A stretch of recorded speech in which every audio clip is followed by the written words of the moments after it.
오토바이 소각 영상이 인터넷을 뒤흔든 지 2달이 지났다. 이서연이 사는 작은 도시는 이제 더 이상 예전 같지 않았다. 동네 식당이나 포장마차에서는 여전히 사람들이 그녀의 이야기를 안주 삼아 떠들었다. 어떤 이들은 감탄했고 어떤 이들은 혀를 찼다. 많은 이들에게 서연은 용기의 상징이었지만 일부에게는 경찰 조직의 체면을 깎아내린 반항아로 여겨졌다. 그날 아침, 서연은 학교로 향했다. 평소처럼 단정한 교복 차림에 머리는 깔끔하게 묶었지만 이제 그녀의 발걸음 하나하나가 무겁게 느껴졌다. 몇몇 친구들은 경외의 눈빛으로 그녀를 바라봤고 다른 이들은 등 뒤에서 수근거렸다. 제가 그 화제의 이서연 맞지? 응. 근데 쟤 때문에 우리 시 경찰들이 전부 감찰받아서 다들 힘들어졌대. 괜히 일만 커진 거지? 아버지는 어떡하냐? 이제 적이 많아졌겠네. 서연은 못 들은 척했지만 그 말들은 날카로운 파편처럼 가슴에 박혔다. 교실에 들어서 가장 앞자리에 앉아 교과서를 펼쳤지만 좀처럼 집중할 수가 없었다. 역사 과목을 가르치는 김지혜 선생님은 교탁에서 그런 서연을 조용히 지켜보고 있었다. 수업이 끝난 후 그녀가 서연을 나지막이 불렀다. 서연아, 잠깐만 이리 와볼래? 서연이 다가가자 김 선생님은 제자의 얼굴을 부드러운 눈길로 바라보았다. 아직 괜찮니? 서연은 희미하게 미소 지었다. 괜찮아야죠, 선생님. 김 선생님은 길게 숨을 내쉬었다. 있잖아, 선생님이 내 나이였을 때 나도 불의를 보고 분노했던 적이 있었어. 하지만 난 침묵했지? 그런데 지금 너를 보면서 그때 침묵했던 게 잘못이었다는 걸 깨달았어. 서연은 고개를 숙였다. 눈가가 뜨거워졌다. 저도 가끔은 그냥 조용히 있고 싶어요. 하지만 제 눈앞에서 오토바이가 불타던 그 순간을 떠올리면 도저히 모른 척할 수가 없어요. 김 선생님은 서연의 어깨를 가볍게 두드렸다. 옳은 일을 하는 걸 두려워하지 마. 정직한 사람에게 세상은 가혹한 법이지만 정직한 사람은 언제나 흔적을 남긴단다. 며칠 후 서연은 국가인권위원회 지역 사무소로부터 우편물 한 통을 받았다. 정의를 위한 젊은 목소리라는 행사에 연사로 초청하고 싶다는 내용이었다. 아버지 이민준 씨는 그 편지를 보고 깜짝 놀랐다. 연사라고? 내가. 서연은 망설이며 웃었다. 저 대중 앞에서 말해본 적 한 번도 없어요, 아빠. 하지만 이게 사람들의 인식을 바꾸는데 도움이 된다면 한번 해보고 싶어요. 행사 당일이 되었다. 인권위원회 강당은 대학생, 기자, 그리고 시민들로 가득 찼다. 정의는 결코 꺼지지 않는다라고 쓰인 커다란 현수막 앞에서 서연은 약간 떨리는 손으로 연단에 섰다. 여러 대의 카메라가 일제히 그녀를 비췄다. 서연은 심호흡을 한 뒤 입을 열었다. 제 이름은 이서연입니다. 저는 활동가도 정치인도 아닙니다.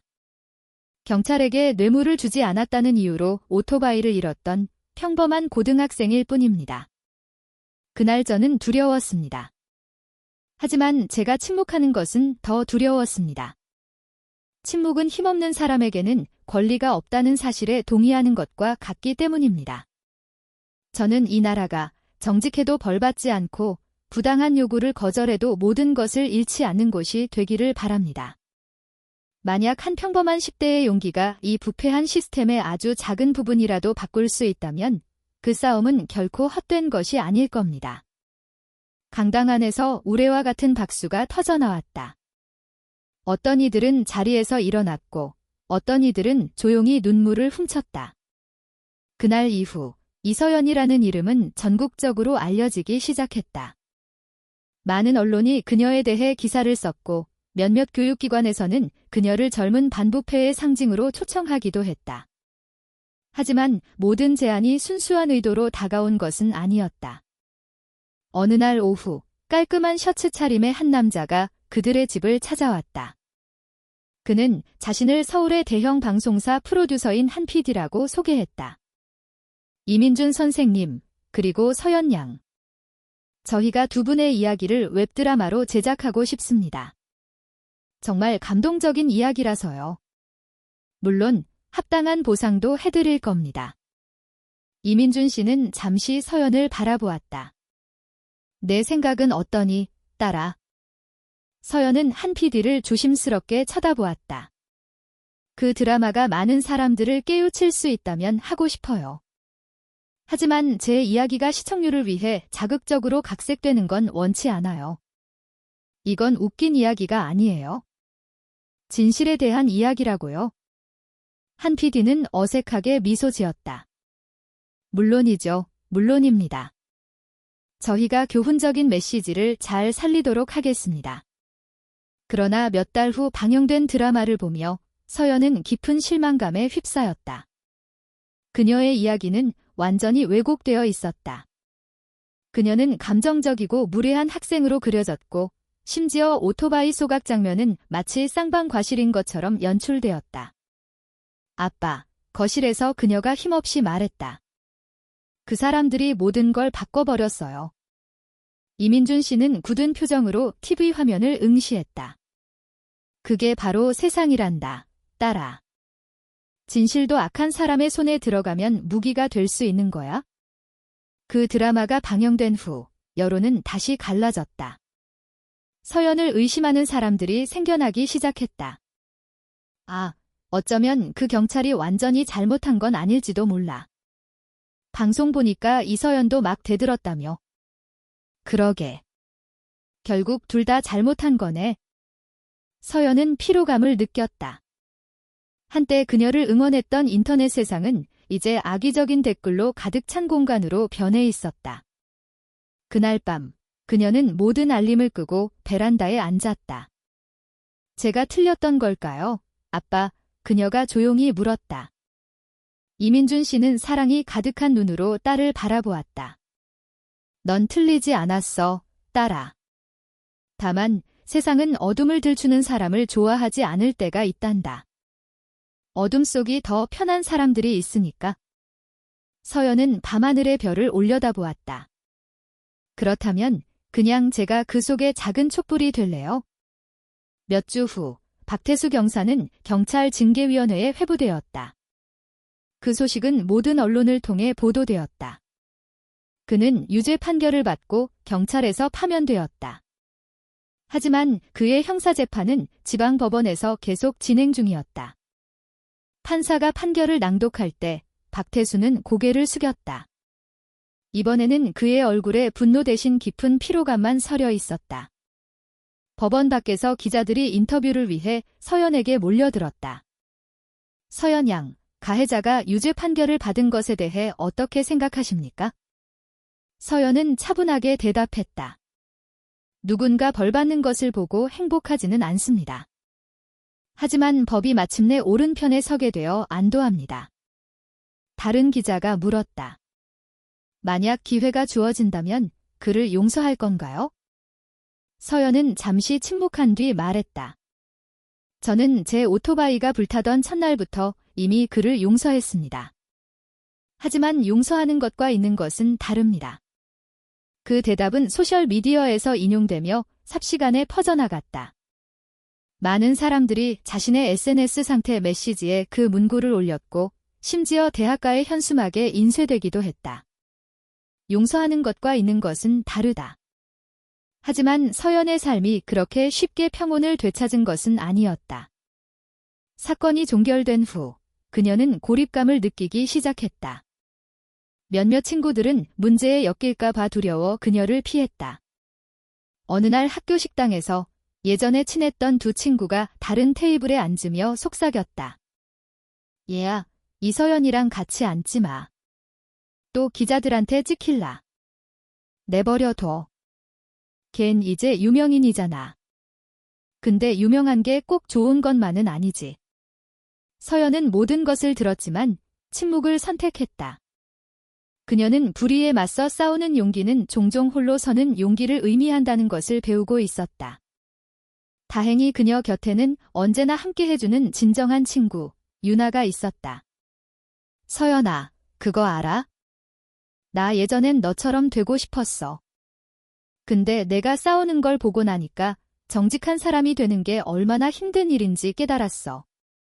서연은 미소 지었다. 모든 사람이 그걸 깨닫는다면 세상이 조금은 더 나아질 텐데. 몇 달이 흘러 서연은 우수한 성적으로 고등학교를 졸업했다. 서울과 다른 지역의 여러 대학에서 장학금을 제안했지만 그녀는 춘천에 있는 국립강원대학교 법학과를 선택했다. 기자가 그 선택의 이유를 물었을 때 그녀는 간단하게 대답했다. 저는 고위 공직자가 되기 위해 법을 배우려는 게 아닙니다. 예전에 저처럼 힘없는 사람들을 어떻게 지켜야 하는지 알기 위해 배우고 싶습니다. 그 말은 많은 사람들에게 다시금 깊은 존경심을 불러일으켰다. 심지어 몇몇 젊은 변호사들은 그녀에게 연락해 무료 법률 지원 프로그램의 자원봉사자로 함께 해달라고 요청하기도 했다. 한 번은 서연이 이제 승진한 최진혁 경감을 다시 만나게 되었다. 그들은 서울에서 열린 청년 법률 세미나에서 마주쳤다. 최 경감은 자랑스러운 표정으로 그녀와 악수했다. 그거 압니까? 서연 양 사건 덕분에 지금 우리 경찰청 신입 경찰들을 대상으로 윤리 교육을 다시 하고 있습니다. 교육 자료에 서연 양의 이름이 나와요. 서연은 깜짝 놀랐다. 정말이요, 경감님. 최 경감은 미소 지었다. 그럼요. 때로는 변화가 상처에서 시작되기도 하지만 그 상처는 교훈을 남기는 법이죠.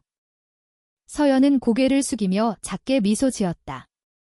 그럼 일어났던 모든 일이 헛된 건 아니었네요. 그렇죠? 아니요, 전혀. 최 경감이 대답했다. 서연 양은 무언가를 바꿨습니다. 본인이 아직 깨닫지 못하고 있을지라도 말이죠.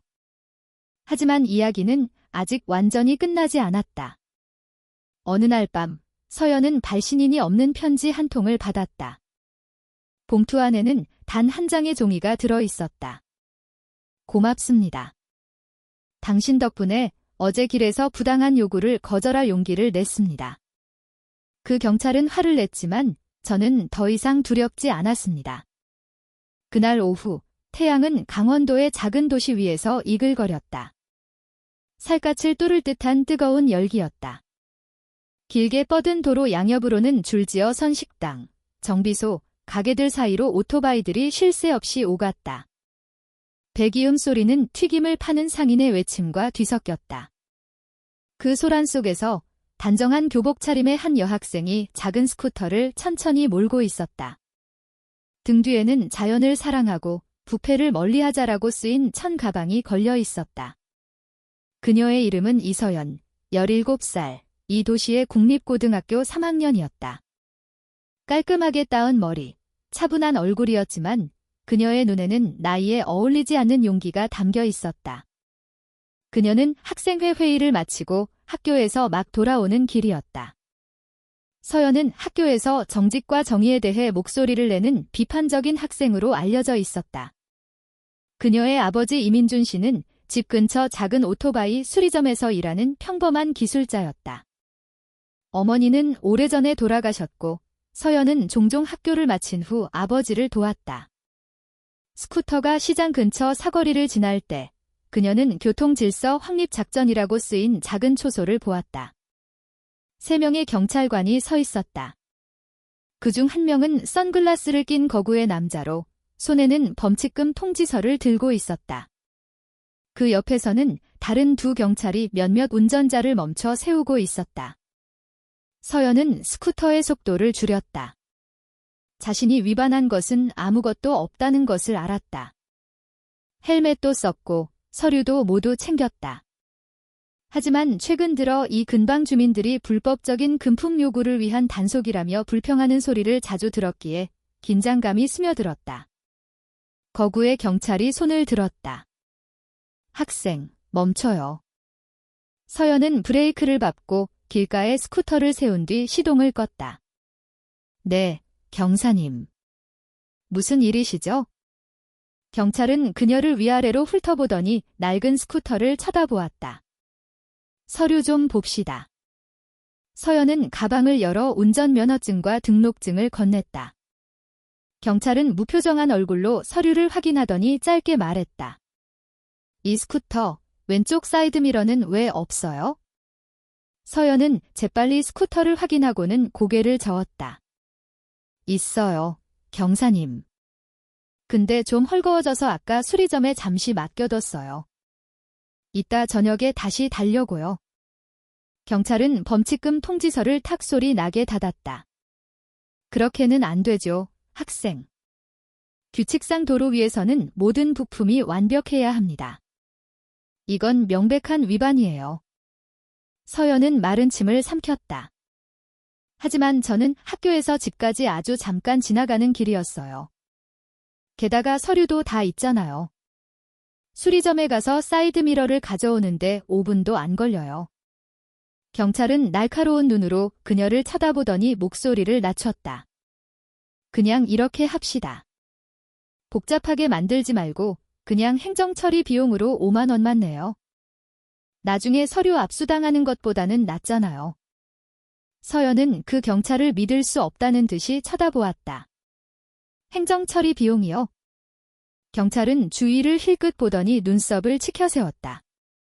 그래요. 그냥 빨리 처리하자는 거죠. 다들 그렇게 알아서들 해요. 너무 빡빡하게 굴 필요 없잖아요. 서연은 그를 오랫동안 응시했다.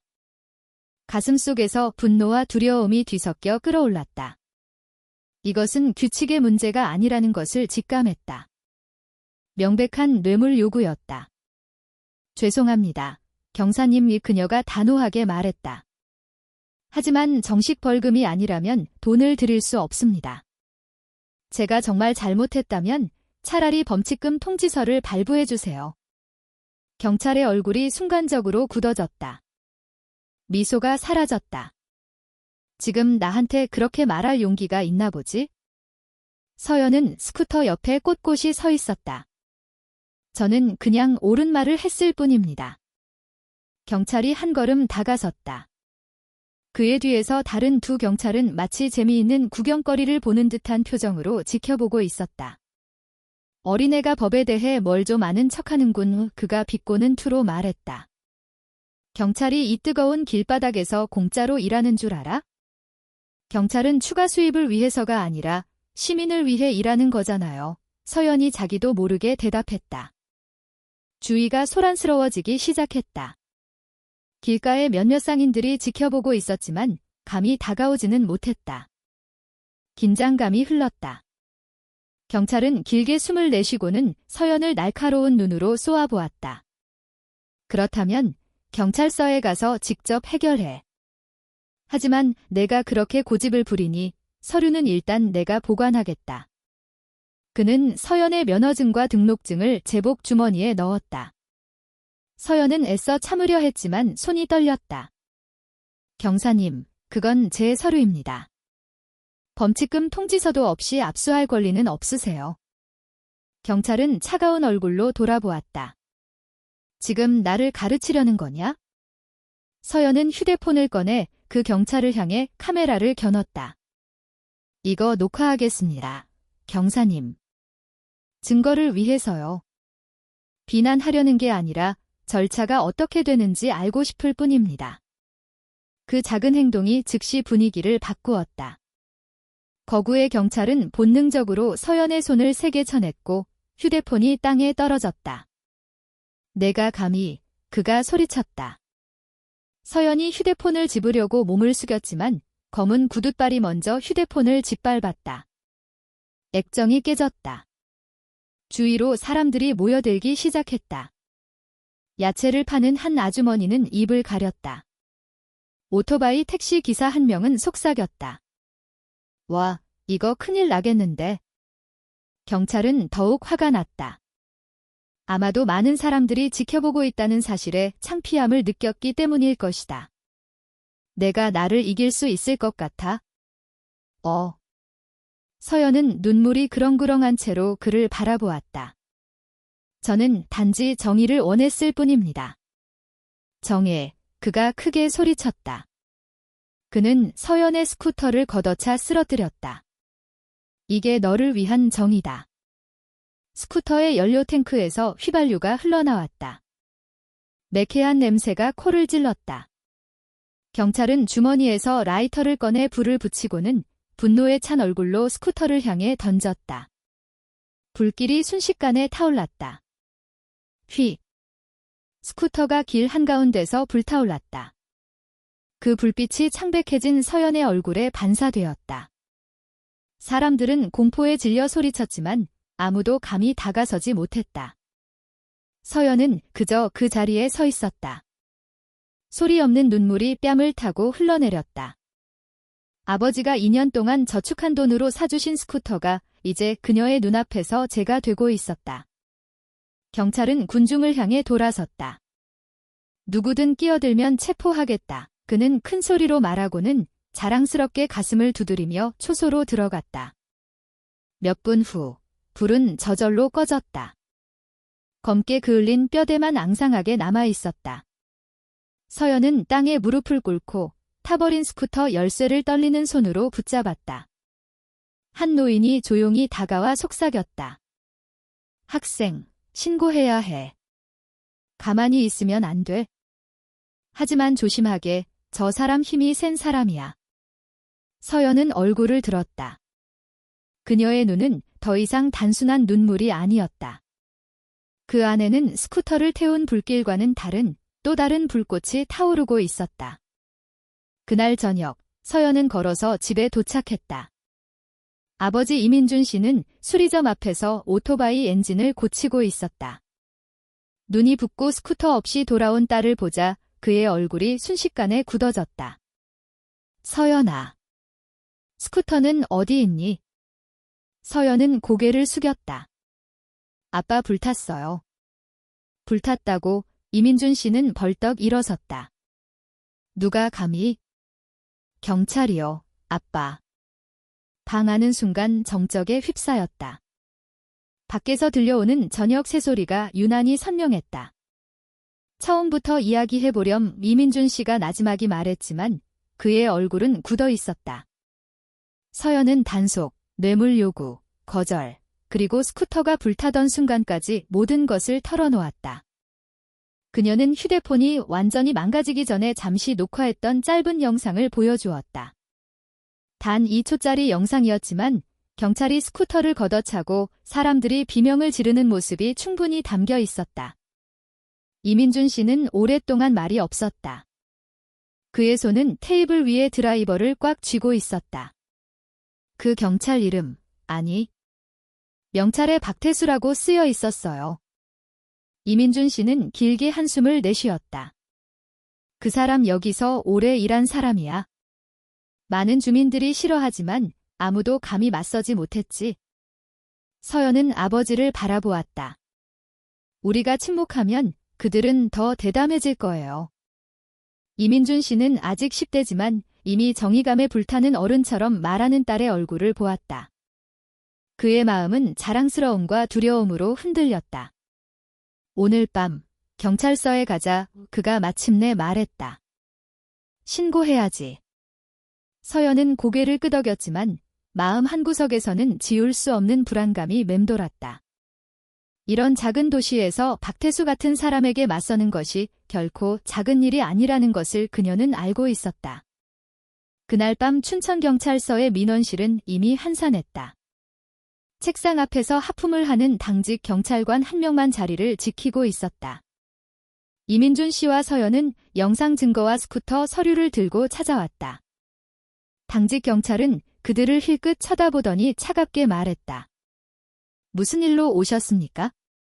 경찰관 한 명이 제 딸의 스쿠터를 불태웠습니다. 이민준 씨가 차분하지만 단호하게 대답했다.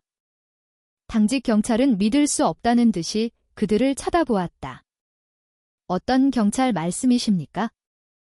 제복 명찰에 박태수라고 적혀 있었습니다. 당직 경찰은 즉시 불안한 기색을 보였다. 그는 자리에서 일어나더니 조용히 말했다. 아버님, 따님. 제 생각엔 이런 일은 너무 크게 만들지 않는 게 좋습니다. 날이 바뀌고 작은 도시의 아침 공기는 평소보다 더 고요하게 느껴졌다. 하지만 서연의 마음속 폭풍은 아직 잠잠해지지 않았다. 그녀는 집 앞 베란다에 앉아 텅 빈 거리를 바라보았다. 저곳에서 그녀의 스쿠터가 불탔다. 이제는 희미해지기 시작한 검은 흔적만이 남아 있었다. 아직도 잊기 힘든 상처의 증표였다.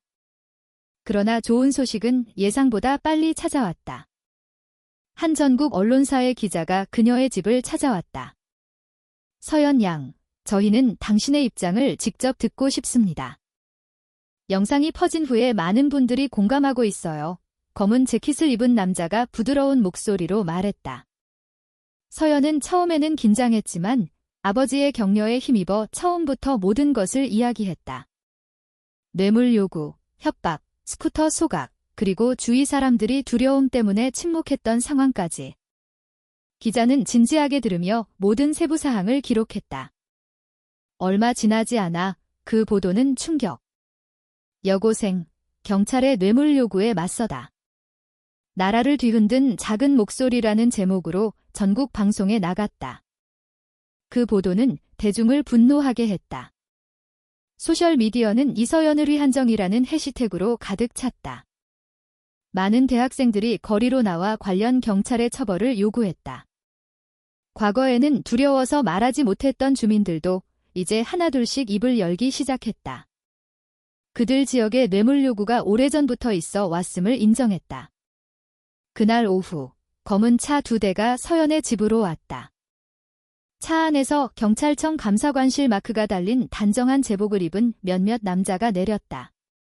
그들은 자신들을 경찰청 본청에서 온 팀이라고 소개했다. 이서연 양.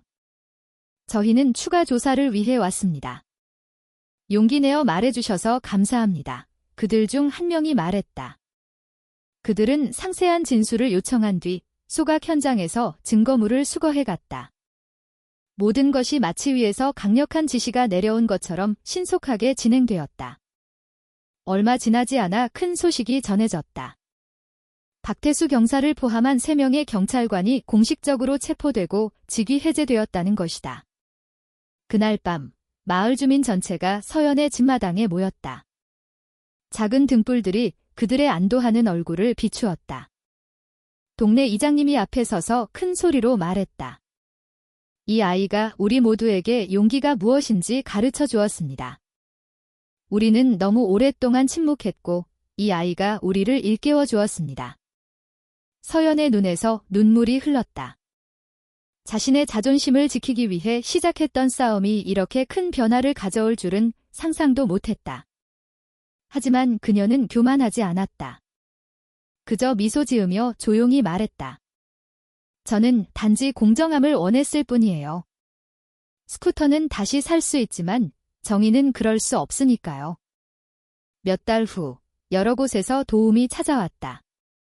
한 교육재단은 서연이 명문대학에 진학할 수 있도록 전액 장학금을 제공했다. 심지어 주민들이 함께 모금하여 새 스쿠터를 선물하기도 했다.